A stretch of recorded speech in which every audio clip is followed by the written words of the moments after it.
Bienvenue à notre 4e webinaire de la saison sur l'utilisation de l'Arbotect 20S pour protéger les ormes contre la maladie hollandaise de l'orme. Je m'appelle Elsa Cousineau et je dirige l'équipe d'assistance technique en foresterie ici chez Lana Plantcare. Ce webinaire est une rediffusion et sera affiché sur notre site web pour votre référence.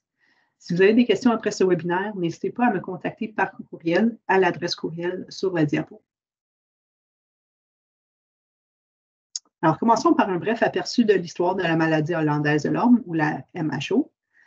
Alors, on pense que la MHO est arrivée en Amérique du Nord à la fin des années 1920 et qu'elle a été détectée pour la première fois au Canada, en Ontario, en 1967, au Manitoba en 1975 et enfin en Saskatchewan en 1981. L'Alberta est toujours exemple de la MHO, malgré quelques détections, dont une il y a quelques années à Lethbridge, mais elle a été éradiquée à chaque fois. À ce jour, l'Alberta a la plus grande population d'ormes d'Amérique sans maladie au monde. La MHO n'est pas réellement originaire des Pays-Bas. Elle tire son nom du fait que des chercheurs néerlandais ont été les premiers à identifier correctement les souches du champignon. Alors, la propagation la plus courante de la maladie est par les scolytes de l'orme.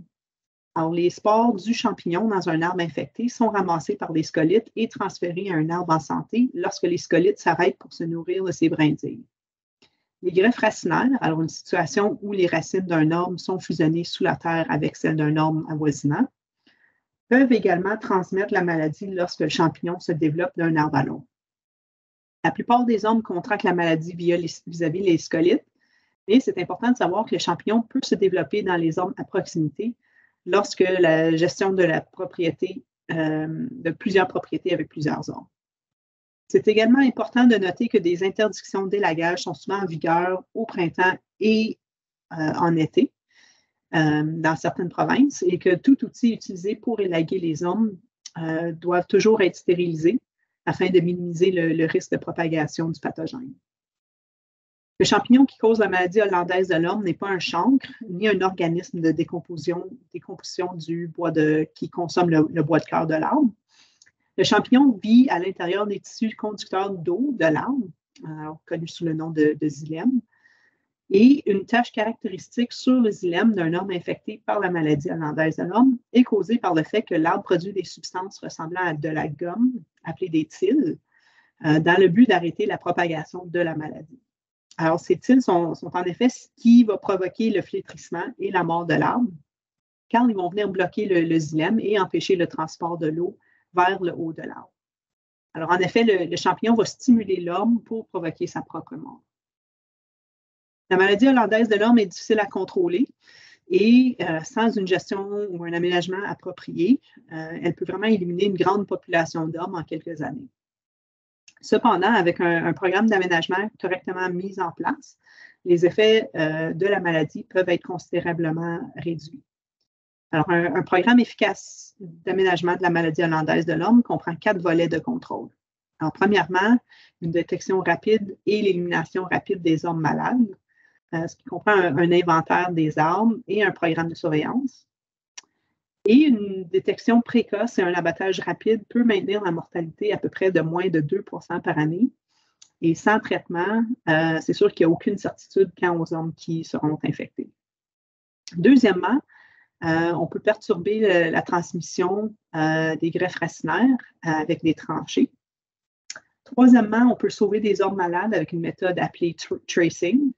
Alors, je ne vais pas parler plus de tracing durant ce webinaire, mais si vous êtes intéressé, il y a plusieurs vidéos sur YouTube, des vidéos quand même assez intéressantes qui expliquent le processus un peu plus en détail. Finalement, on peut protéger les ormes de grande valeur avec l'Arbotect. L'autre partie pourrait aussi inclure le contrôle du vecteur, alors le scolyte européen de l'orme, peut-être avec comme une pulvérisation corticale. Alors, les injections aux arbres peuvent être utilisées dans un programme de lutte intégrée antiparasitaire qui inclut des méthodes culturelles, biologiques, physiques ou chimiques. Alors, le choix de la méthode est toujours fait pour réduire les populations de ravageurs à un niveau acceptable. Et l'objectif est également de minimiser les pertes économiques et les dommages écologiques causés par le ravageur et de choisir une méthode qui serait efficace tout en ayant un impact minimal sur l'environnement. L'injection aux arbres est une méthode d'application où un pesticide est appliqué et est injecté vraiment sous l'écorce, dans le xylème ou la couche cambiale. Alors, ce pesticide est ensuite transmis dans la canopée de l'arbre afin qu'il puisse entrer en contact avec le ravageur ciblé.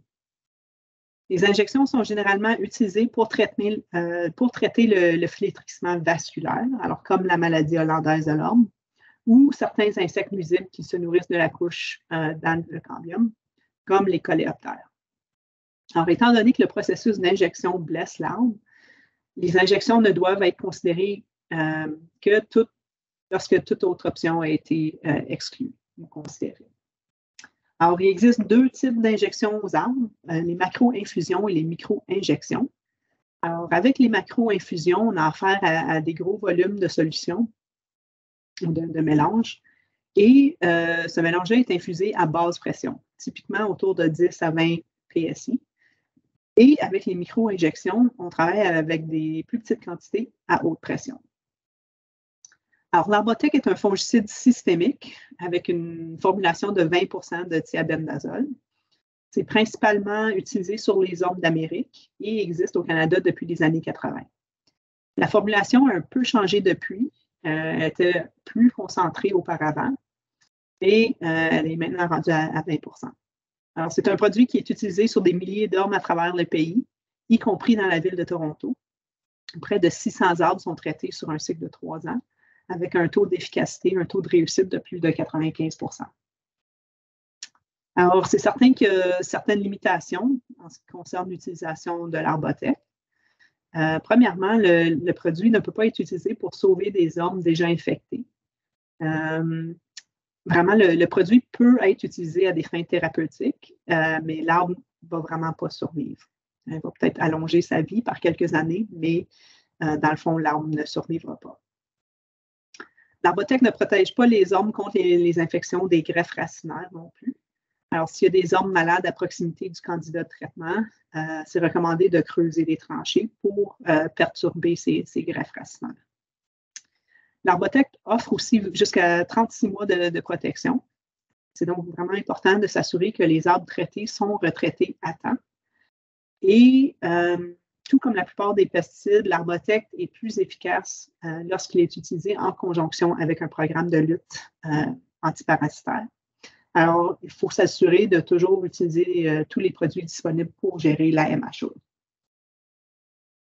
Les ormes n'ont qu'une année de xylème actif. Alors, ça veut dire que la majorité des tissus conducteurs sont situés dans la dernière année de croissance.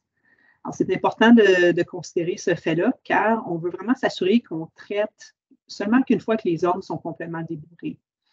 Et généralement, ça se passe dès le début du mois de juin, selon la région. Alors, si le traitement est effectué avant que les feuilles soient débourrées, l'arbre ne va juste pas avoir les tissus vasculaires nécessaires pour transpirer le traitement dans la couronne comme il faut. L'Arbotech inhibe les deux souches du champignon de la maladie, alors l'Ophiostoma ulmi et l'Ophiostoma neuro-ulmi, en migrant dans l'aubier nouvellement formé au cours de 3 saisons de croissance. Alors, le produit n'a vraiment aucun effet sur les scolytes et les traitements peuvent être effectués du débourrement des feuilles jusqu'au début de la sénescence des feuilles, qui se produit généralement du début à la mi-septembre.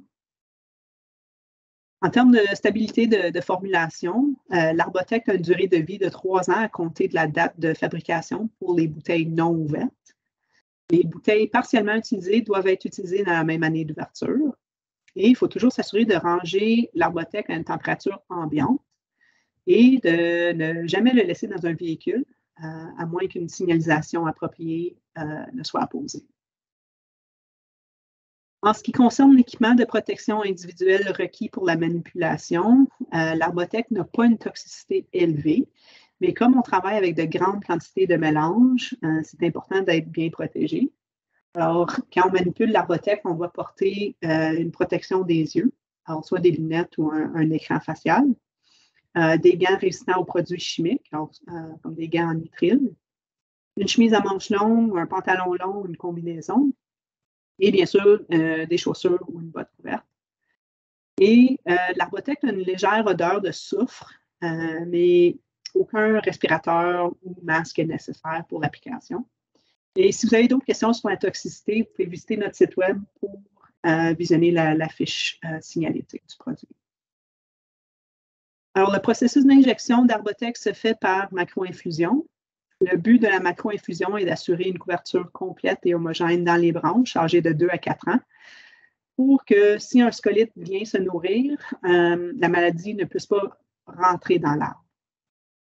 L'infusion dans l'empattement est essentielle au succès d'une distribution uniforme et complète parce que le tissu méristématique, dans l'empattement racinaire permet vraiment un mouvement latéral du produit chimique pendant qu'il est infusé.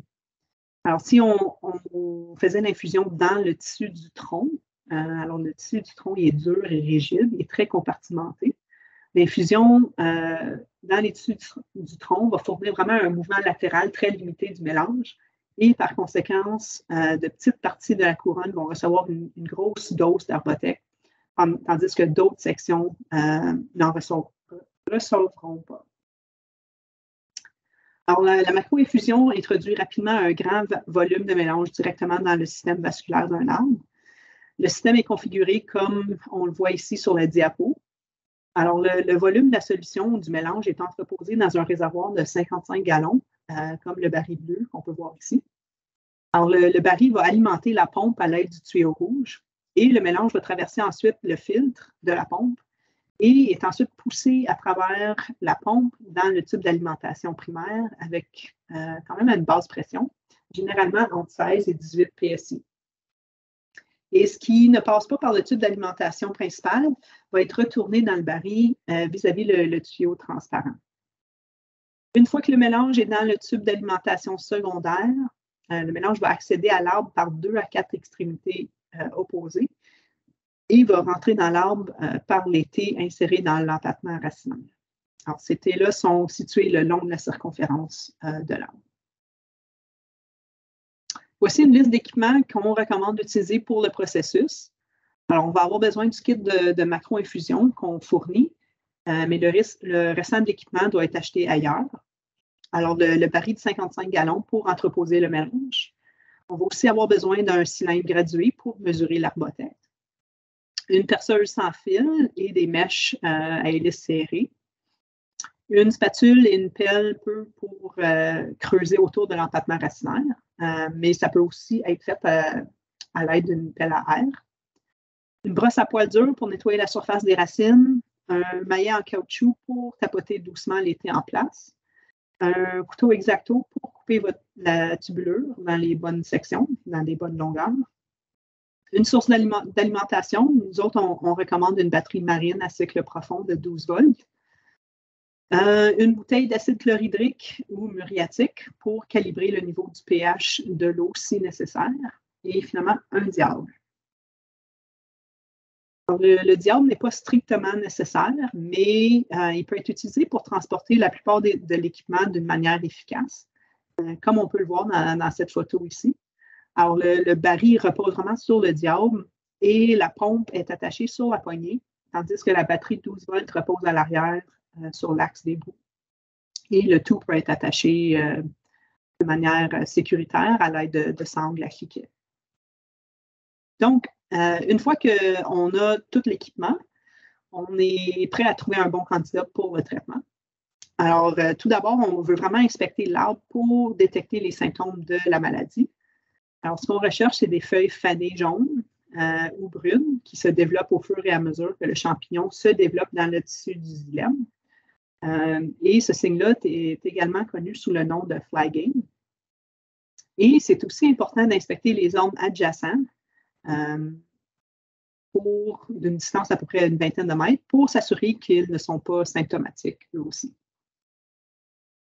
Ensuite, on va déterminer le dosage en mesurant le DHP de l'arbre.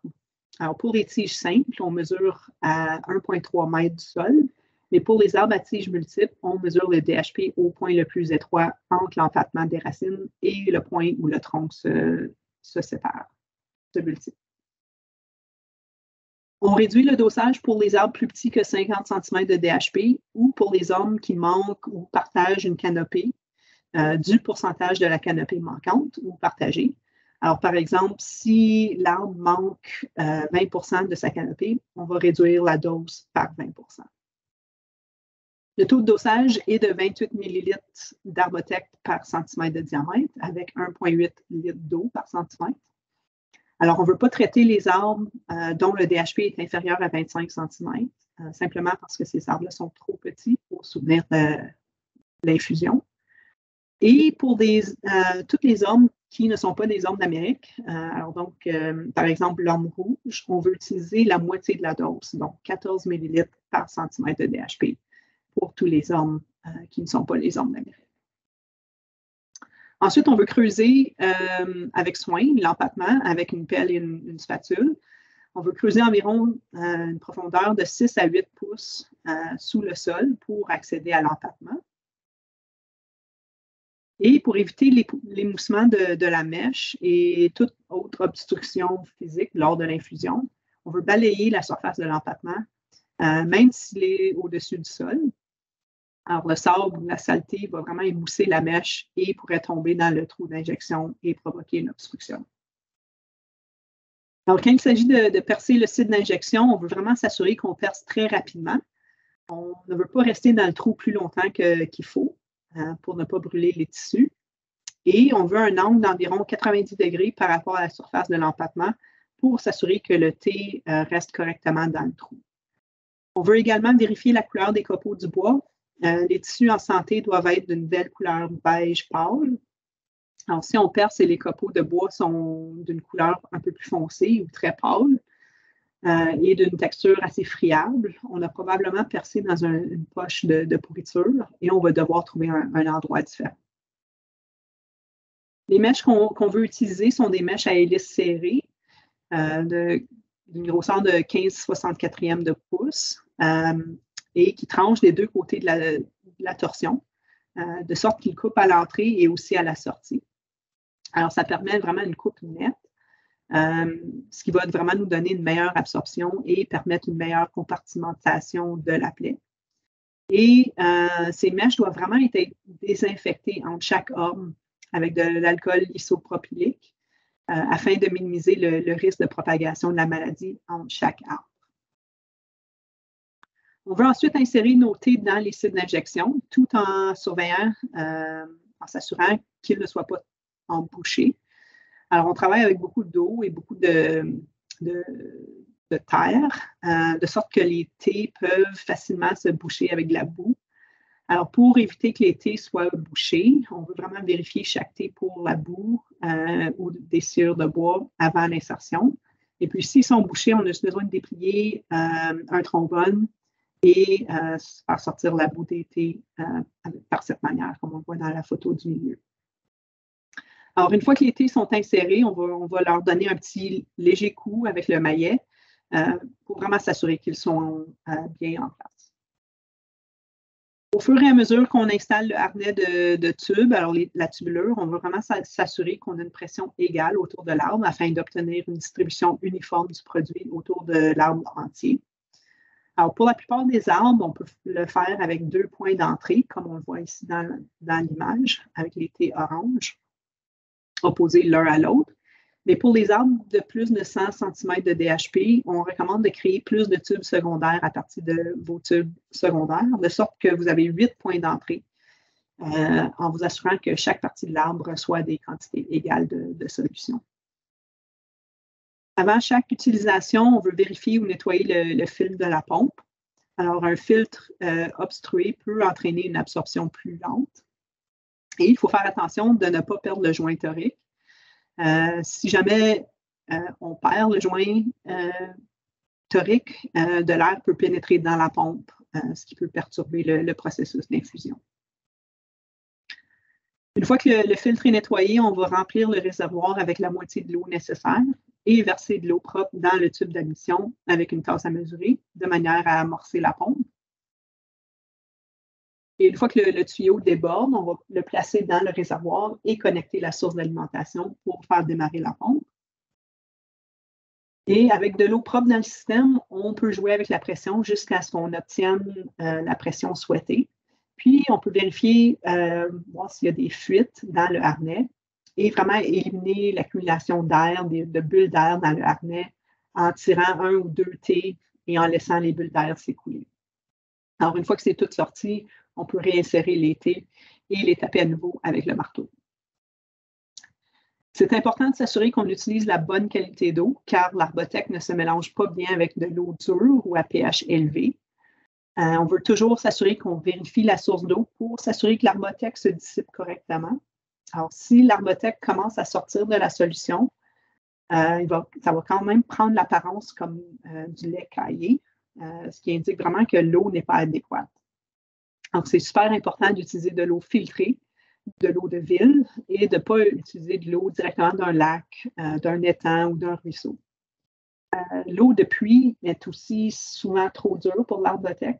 Alors, afin de contourner ce problème, on peut vraiment utiliser une petite quantité d'acide chlorhydrique pour équilibrer le pH. Une fois qu'on a confirmé que l'eau est bonne et qu'on n'a pas de fuite, on va mélanger l'Arbotech avec le restant de l'eau. Encore une fois, pour protéger les ormes pendant 3 saisons de croissance, on utilise 28 ml d'Arbotech pour chaque centimètre de DHP. Et c'est crucial de ne pas réduire la quantité d'eau nécessaire. On peut toujours en rajouter au besoin, mais c'est important que notre mélange ne soit pas trop concentré, de peur que l'arbre ne subisse une réaction phytotoxique au traitement. Alors, on peut toujours rajouter de l'eau pour faire rincer le baril et laisser l'arbre prendre le restant de l'eau. Mais c'est très, très, très important de ne jamais réduire le montant d'eau qui est nécessaire. Une fois que tout ça c'est fait, on n'a qu'à surveiller l'infusion pour s'assurer que l'absorption se déroule comme prévu. Alors, en moyenne, un arbre mature, par exemple, entre 50 et 70 cm de DHP, peut absorber le mélange en moins que quelques heures si les conditions sont bonnes. Et bien sûr, ça peut varier d'un arbre à l'autre parce que chaque arbre est unique. Mais on peut vraiment s'aider en comprenant que l'absorption est une fonction de température. Alors, des températures chaudes sont préférables. L'ensoleillement ou le vent, alors l'absorption va aller beaucoup plus vite, une belle journée ensoleillée avec une petite brise. Et l'heure de la journée. Alors, tôt le matin, c'est mieux. Les infusions en après-midi peuvent prendre beaucoup de temps. Et parmi les autres facteurs majeurs qui peuvent influencer l'absorption, on peut aussi penser au niveau de saturation des arbres, la croissance de l'arbre. Si l'arbre a un petit xylème, alors si l'arbre est vieux mais très petit, ça se peut que le xylème soit aussi très, très petit. Et bien sûr, si on ne suit pas le protocole de macro-infusion, ça se peut qu'on va avoir des plus longs temps d'absorption. Alors, si on ne suit pas le protocole, ça pourrait être, par exemple, des mèches émoussées. Ça pourrait être traiter un arbre avant le plein débourrement des feuilles. Si le placement des tés est incorrect, si les tés sont trop profonds, si les tés sont bloqués, si on a une pression inégale dans la tubule ou si l'eau est de mauvaise qualité.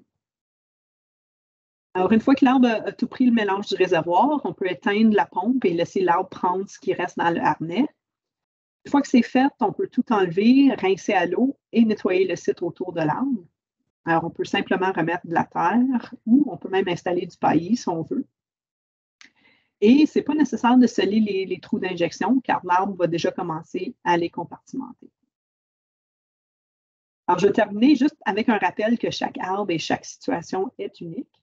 En particulier dans des environnements urbains où on peut avoir des arbres matures qui ont poussé autour des trottoirs en ciment ou des chemins, des routes et des murs de pierre. Alors, ces arbres peuvent toujours être traités, mais ça peut prendre un peu de résolution de problème et un peu de patience, mais ça devrait en valoir la peine à long terme. Alors, ça m'amène à la fin de notre webinaire d'aujourd'hui. Alors, juste un rappel que si vous avez des questions, n'hésitez pas à nous envoyer un courriel à l'adresse d'assistance technique sur la diapo. Et si vous souhaitez ajouter l'Arbotech à votre programme de soins phytosanitaires, envoyez-nous simplement un courriel. Sur ce, je tiens à vous remercier pour votre temps aujourd'hui. Alors, juste un rappel que ce webinaire a été enregistré et sera publié sur notre site web et notre chaîne YouTube. Merci et au plaisir.